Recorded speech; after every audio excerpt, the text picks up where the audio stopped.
Well, hopefully this is all working and you can all hear and see me. First of all, welcome for joining me for welcome to this special edition of Llandough Live that I'm hosting this evening, mainly to discuss the plans that were announced last week for 130 new dwellings to be built on the land at the bottom of Llandough Hill. As you can probably imagine, a large number of you have got in touch with me to ask me questions about this, to ask how I can object to these plans, what these proposals involve exactly.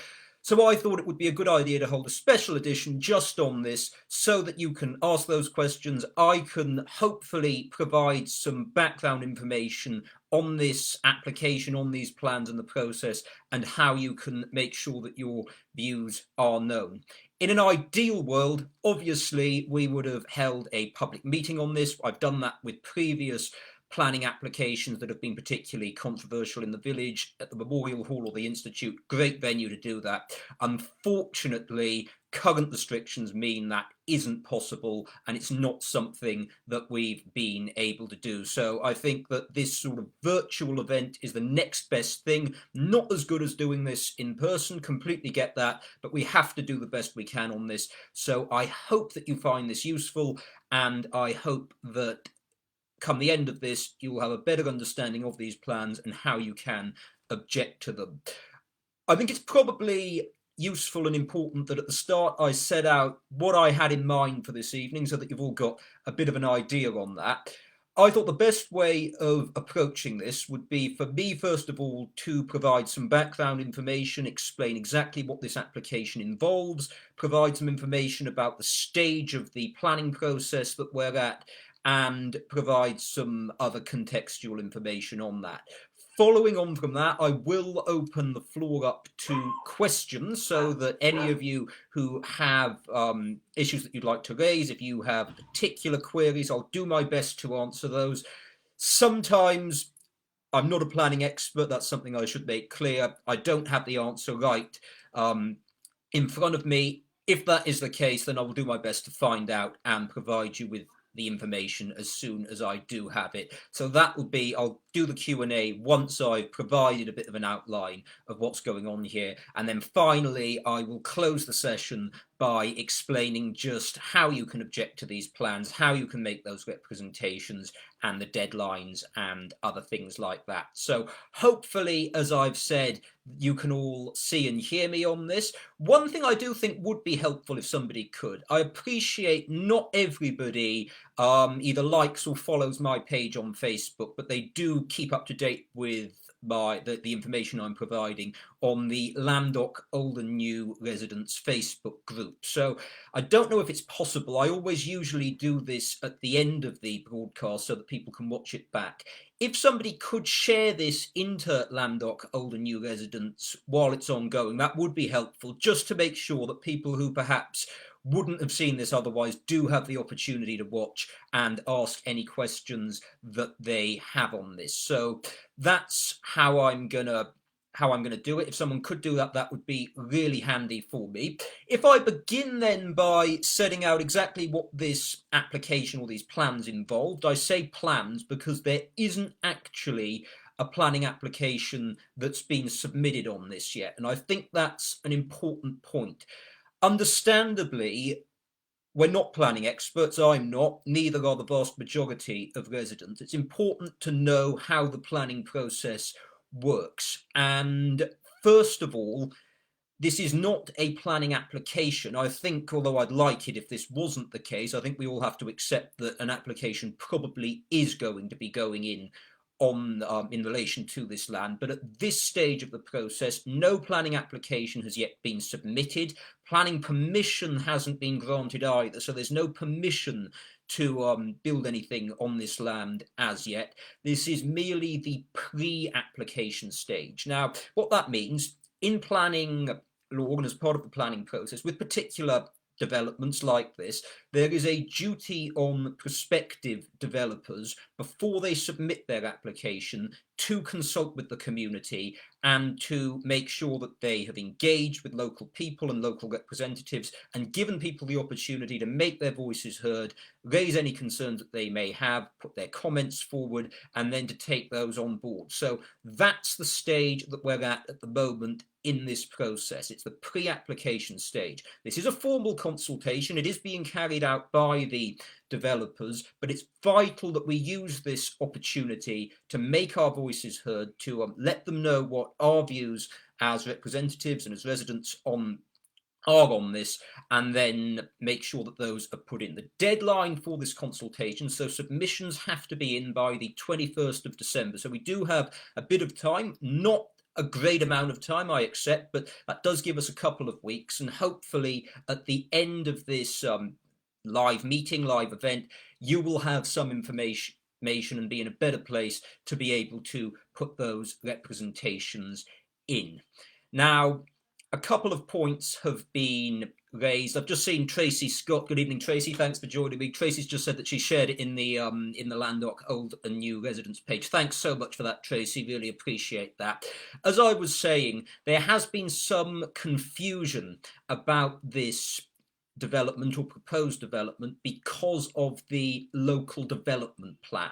Now, local authorities in Wales and indeed across the UK do have a legal duty every so often to bring forward these LDPs, local development plans, to enable the local area to meet its housing targets. And the last LDP was adopted by the council in 2017, so a few years ago now. It will be up for review fairly shortly. As part of that LDP, sites are allocated which are sort of I wouldn't say earmarked for development, but they're identified for development as part of that. And unfortunately, this site is included within the LDP. So that is on there. We can't pretend that that's not the case. But I do want to reassure people that some people have said, oh, well, it's in the LDP, so that's that. That does not make this in any way a foregone conclusion. It still has to go through the formal planning process as any other application does. Yes, the prospective developers, if and when they put an application in, can cite the fact that it's in the LDP. They can do that, that's fine, but it still has to be approved by the planning department in the council. It will go to planning committee. If the council don't send it to committee automatically, I will call it in and make sure it goes to committee for full scrutiny of the plans. But the important point on this to note is just because this is in the LDP, that does not mean that automatically planning permission is still going to be granted. We still have the opportunity to make our voices heard. That's both at the pre-application stage and at any stage when a planning application may be submitted on this. So don't think, oh, there's nothing I can do. There's no point in me getting involved with this. There's no point in me submitting an objection or comments or anything else. That's not the case, and it is vital that you do make use of these opportunities that the pre-application consultation brings. So that's the first point to make on that. You do have to cite genuine planning reasons for either objecting or any observations that you may make. You can cite reasons that aren't considered legitimate in planning law, but they won't be considered or accepted. They won't be deemed grounds for concern. So don't be afraid of putting submissions in, but do try and make sure that they're relevant to the considerations that are made. And I will help explain some of those as we go along. So that's the background information on this. No planning application has yet been submitted. Permission hasn't been granted. This is the pre-application stage, so it's very much the start of any process to getting planning permission on this land.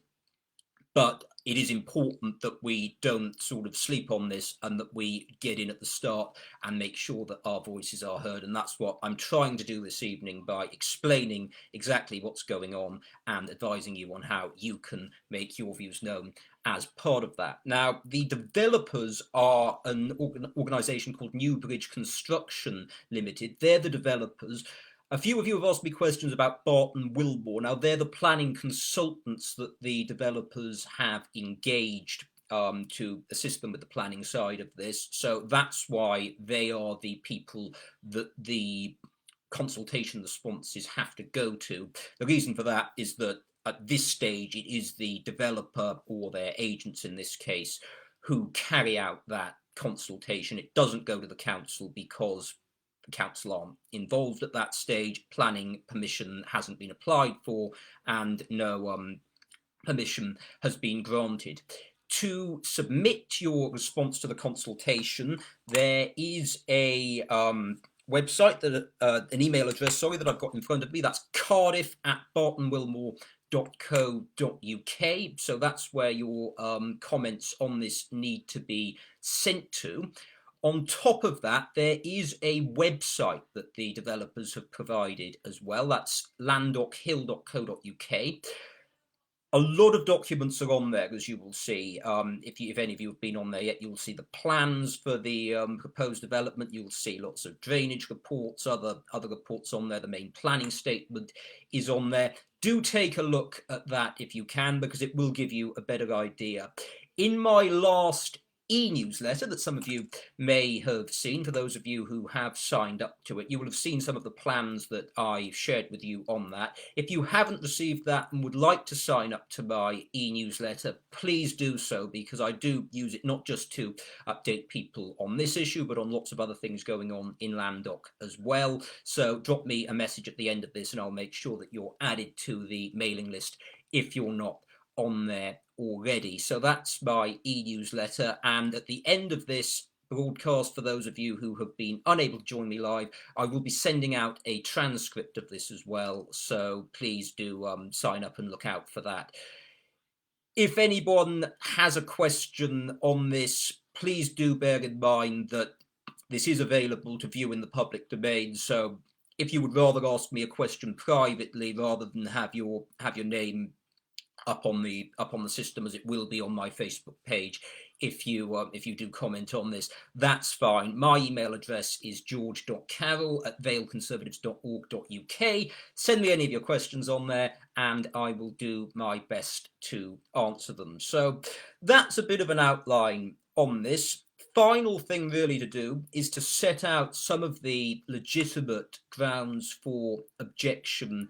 If any of you do wish to object to this, I will be putting in an objection because I have concerns in relation to this, particularly the access side of things. If you've had a chance to have a look at the plan, you'll see the road will be coming off Llandough Hill. I'm quite concerned because residents of Llandough Hill already frequently get in touch with me about the traffic on that road. There's not a pavement down that road. I have asked for it several times. I've been told by the highways department that that's not possible. There's insufficient space to construct a footway or a pavement down that road, so they can't do it. If we have 100 or 130 dwellings, I think it's a mixture of approximately 100 flats and 30 dwellings. That's a high density development in my view, and you're going to have a lot of cars and other vehicles coming in and out of that on a regular basis. That's only going to exacerbate the existing road safety issues on Llandough Hill, and I am concerned about that. And I think that the planners and the developers really do need to bear this in mind before when they look at this and take this forward, because people are well versed on my concerns on that already. I'm well versed on residents' concerns on this, and another development like that I think is likely to make that worse, and I think that that's something that needs to be borne in mind on that. So the first concern that I have is in relation to the access and road safety. I've also got concerns in relation to the density of the development. As I've said, a lot of people on that space, flats in particular. Appreciate there are flats or maisonettes on Willowmere, which is relatively close, but if you go to the bottom of Llandough Hill, a lot of the properties there are single dwellings. There's about 4 or 5. So is this in keeping with the character of the area? I would suggest not. I would suggest that this is a green space, quite remote at the moment, and you're going to be developing on there. On top of that, I would say that we need to bear in mind the fact that this is green space at the moment. I mean, if you've read the reports, you'll see that they claim that the trees on that land are of poor quality. I mean, it's still greenery, and I don't really want to see Llandough losing its green space if we can.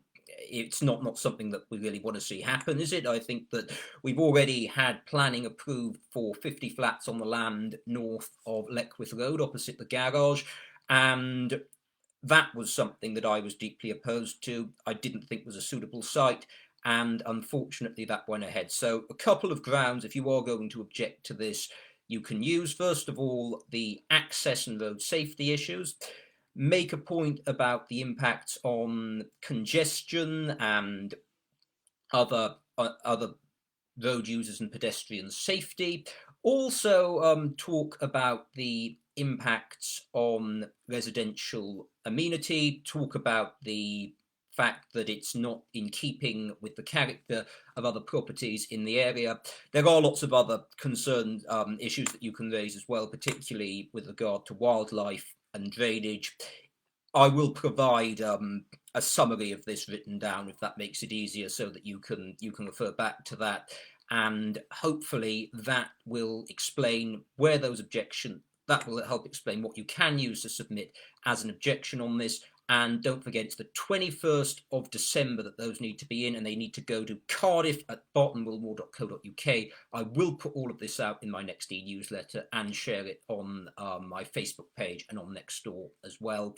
And that's how we'll take this forward. So that's a very quick outline of this. Appreciate it hasn't covered everything. There is a lot to cover. You will see if you go on the developer's website that there are lots and lots of documents on this. So I have tried to keep it brief and concise so that it's not just acting as an avalanche of information.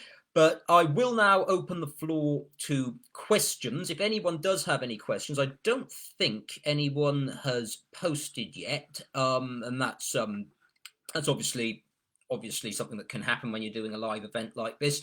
So you do have to be able to wing it and go off the cuff. I did have a couple of points raised in advance. I had one resident, I won't share his name because I don't think that's fair. He couldn't join me because he's not on Facebook, but he shared with me his concerns and the issues that he's raised as part of his objection, mainly to do with the wildlife and the loss of the green space, and that is a key point. I mean, we talk about climate being a top priority at the moment. Don't think anyone would argue that climate change and issues like that have ever been higher up the agenda. And at the same time as this, we're looking about having a green space taken away from us. Now, understandably, lots of people are concerned about that. I've had one question from Greta Sullivan. Good evening, Greta. Thank you for the question. Greta's question is, who owns this land? Well, the land has already been acquired by the developers for the purposes of developing it. So it is so the developers already own this. This is the construction firm. Further details on the other things like that can be found on the developer's website. The land, I'm not sure exactly the wider history of it. I appreciate that it's used by a lot of people sort of who like to appreciate the wooded area down there. Not as many residents as perhaps other parts of the village use it, but it's still something that's appreciated, and it would be a shame to see this concreted over. So that's why I think lots of people like me want to raise concerns about it. Another point I would make in regard to objections that you may wish to submit, I'm concerned about the impacts that this will have on other public services in Llandough. We've not got shops other than the small shop at the hospital. We don't have a doctor's surgery or a dentist. We don't have many other things. And adding extra houses, people have to go out of the village to access these things already. We don't have the facilities as it is, and the facilities that residents use already, there's going to be even greater pressure on those facilities as a result of the extra houses that are going to be that people are looking to build on this site. And I think that that is something that needs to be considered very, very carefully. I think that there needs to be provision for these facilities. I'm not saying that we should somehow magic up some shops in Llandough. It would be very nice to do that, but I'm realistic enough to know that that's not how it works, and it's not really within any of our gifts to do that. But the point I would make on this is that it's important that that consideration is made. If you read the plans and that the developers have put in, they talk about the development being close to existing public transport links. Now, that may be true, but a lot of the concerns that are raised with me in Llandough are about the fact that public transport services are insufficient as it is. The bus services run at select times of the day. COVID has obviously had more restrictions on those services put in place. On top of that, we have also seen the fact that bus services were recently, well, in the last 2 years, reduced. And so the question would be, do we have these sufficient services already? And I would suggest, no, we don't. One of the things I try and push for is for greater provision on these things. And when you see the developers talk about there might not be as many cars using this development, because accessing this development because the public transport provision is there, I would hazard a guess that a lot of Llandough residents would turn around on that and say, no, we don't think that the provision at the moment is at the level that we would like to see it at. And that is the situation. I've got a question in from Terry Hay. Good evening, Terry. Thanks so much for joining me this evening. My question is, if the council has a target for building a certain number of houses in Llandough, where are they going to go? That is a very, very fair and good point, Terry. I mean, I think you, I, and most other residents accept the need that we do need to build houses, and we do need to help contribute towards our housing crisis. And I think it is a crisis, but it's vital that these developments that go forward are on appropriate sites, and that the sufficient infrastructure is put in place before the development goes ahead. Now, the target for housing in the Vale is 10,000. That was set by the Welsh Government and imposed on the Vale Council. I am quite concerned about the way these housing targets are drawn up. The figures do seem very arbitrary indeed, and don't necessarily correspond to housing need. I think the Vale has 10,000. I think Cardiff was set a target of something like 40,000. All authorities have them. I think we need to prioritise brownfield land first, redeveloping old derelict sites. There are plenty of those around the Vale. I look at Barry Docks as a good example of where a previously derelict site has been developed, and there's now housing down there. That should be the priority for me, so that one, we regenerate our communities and bring them and help invest in them and bring investment to them, and we protect green space where we can, because I think that green space is something, once it's gone, you're not getting it back, and that's something that we do need to emphasise very clearly. So that's where the target came from. If you look at the council's LDP, the local development plan, you will see in there all of the sites that are earmarked. There is another one it's in Llandough, it's within the Llandough ward, although it's slightly further away from the village. It's called Llandough Landings, which is basically where the railway line runs. That is, and I think Verlene Hewitt has just asked the question about that. What about the water board land? Once they start building, that might be next for developing.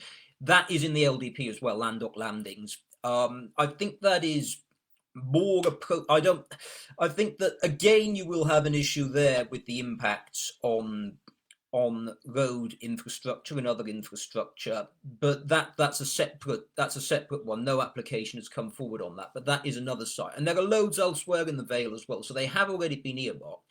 Personally, I think that we need to take that LBP back, look at it again, and make sure that the sites that are identified are the most appropriate for development, because I think as it is, there are too many examples in there, not just in Llandough, but across the Vale, where we are seeing sort of sites earmarked for housing and other development, and it hasn't been thought through. The infrastructure isn't in place, the roads aren't up to standard, the public transport links aren't there, the public services don't have the capacity that we need them to have, and it's important that that's in place before these developments go ahead. You need to get it in the right order. Otherwise, the pressures on existing communities, not just throughout the building process, but also once those developments are built, they will be felt. And it's important that you take communities with you on this and don't just plough ahead without making sure that that's delivered. And Debbie Williams, I see that it's more a point than a question. Has anyone thought about the infrastructure? Llandough School, larger classes, and Llandough has no amenities such as shops, etc. That's exactly why I was making that point, Debbie, and and it is an important one. Llandough is a great village. I don't ever like to hear people talk Llandough down. We've got a great community spirit, fantastic people, but if there is something that we could improve, it is about having better facilities, it is about having more capacity for our public services, and it is about getting things better. I mean, we have seen improvements. We've seen the mugger that was built this year, a fantastic project. The Community Council did a lot of good work on that, bringing forward the money. We had lottery funding for it. Section 106 monies came towards that as well, and that's a new facility for young people to use in Llandough. But we need to see more investment like that. We need to see better provision of for people across all ages within our community, and that needs to be done before we add to the housing numbers, not afterwards. And that's why I think people express concerns about development, not just here but across the board, because that isn't done in the right order, and it does lead to people sort of questioning, really, why am I not being taken along on this journey? Why is it sort of starting out first of all? And that's the situation. And Verlene has come back on that and said it might not be a village anymore, and that would be sad. And I think, yeah, I mean, overdevelopment, it is a village. Unfortunately, according to the way planning works, this development is within the settlement boundary, so it wouldn't be seen as sort of sprawl on that. It would be seen as within the existing boundary. That may be true, but despite that, the more built up it gets and the more we sort of lose the unique characteristics that we've got, it will be a shame. But I think that especially the fact that they're looking to put so many flats on the site rather than houses, the majority of Llandough is made up of houses. I think that is something that will undermine the character of the area and the village, and I sincerely hope that is something that will be taken on board as we move forward. So that's the outline, really. I appreciate we've been going for about half an hour now, so I'll give you all one more opportunity to ask questions. As I've said, I appreciate that when I first started doing these events live, people were in the house stuck in more than they are now. People do have other things on, so if you couldn't watch this live and you have a question, send it in to me at my email address, george.carroll@valeconservatives.org.uk, and I will answer it for you. I will provide a transcript of this event so that anyone who hasn't been able to join me live or is hard of hearing can watch it back. And of course, the recording will be available to watch back both on my Facebook page, on my YouTube channel, and I will also be providing a link to it in my next e-newsletter as well. So that's how that can go on that. Final point before we finish then, it's just to re-emphasize how you can get involved with this consultation and how you can make sure that your voices are heard on this. The consultation responses need to be in by the 21st of December. They need to go to cardiff@bartonwilmore.co.uk. If you've got questions before you want to submit anything, that's fine. Get in touch with me, let me know, and I'm more than happy to assist you with that. Do take a look at the website with all the information on there if you haven't had a chance to already. There is a lot on there, but it does provide you with some other background information and other things. And the other point I would make on that as well, just to re-emphasize, this is not a formal planning application yet. No application has yet been submitted. This is the pre-application stage, so there is a long way to go before, if or when, any planning permission may be granted.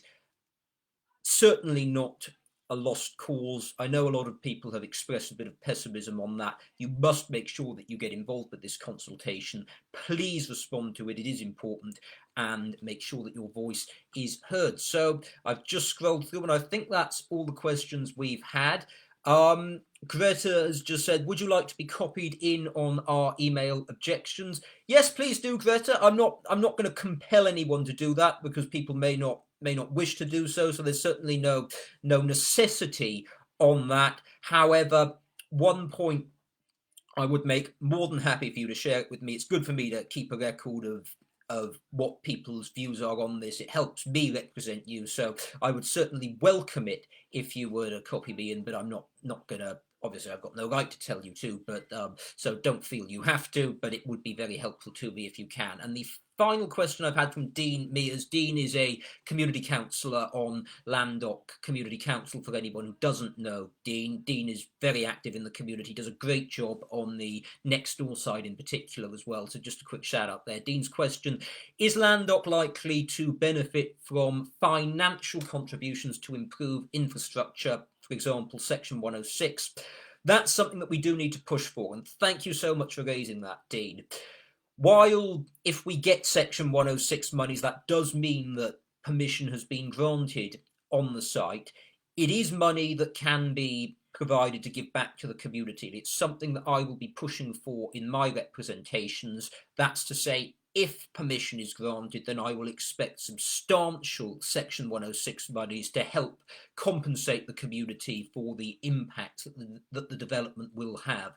We've had them from other developments in the past, Cannon Walk being one. I think the Llandough Flats was another one. They do provide substantial monies. They've, at the moment, you might have seen my consultation on the sustainable transport funds. That's £20,000 we've got for sustainable transport projects. We had £20,000 that went towards the Mugger. We had money for community art as well. So yes, I will be pushing for that. That is something to put in your objections or your representations as well. That's to say, whatever my views on this development, if permission is granted, we must recognise and accept the impacts that it will have on the community, the pressures it will create on our services and our infrastructure.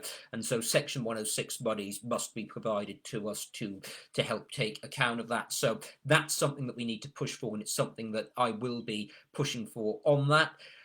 Other than that, thank you so much for joining me this evening. It's a shame that I'm probably not going to have the opportunity to see many of you in person before Christmas because of the fact that everything that's gone on and the restrictions we've got in place. Usually we would be looking forward to the Christmas coffee morning that's held in the Memorial Hall right about now. I'd be looking forward to the Christmas evening service at St Dewey's. All of these things obviously aren't going to be the same this year, and I'm not going to have the opportunity to catch up with you all. So if I don't see you beforehand, I would like to take this opportunity to wish you a very Merry Christmas, and let's hope that with the vaccine news that we've had this week and everything else, 2021 will be a year where we turn everything back to how it was before, and we start getting everything back, and we can start seeing each other in person again, because I don't know about you, but it is something that I miss, and it's something that I would like to get back to. As ever, if you've got any questions on this, or indeed on anything else to do with Llandough or any other problems that you may have, I'm always on the end of the line for you, so please do get in touch. I'll always do my best to help you. I can't guarantee results because I sometimes it's not within my power. Sometimes while I try, I'm not able to deliver the result that I or you would like, but I will always promise to give it my all, to try my best. So whatever you think your problem is, whether you think it's something I can help you with or not, please try, because if you don't ask, then I definitely won't be able to help you with it. So get in touch with me. Thank you all so much for joining me this evening. As ever, it's great to speak with you and use this sort of new tool in these strange times that we live in to try and communicate with you and make sure that you're up to date with everything. And have a very good evening. Goodbye, and thank you for joining me.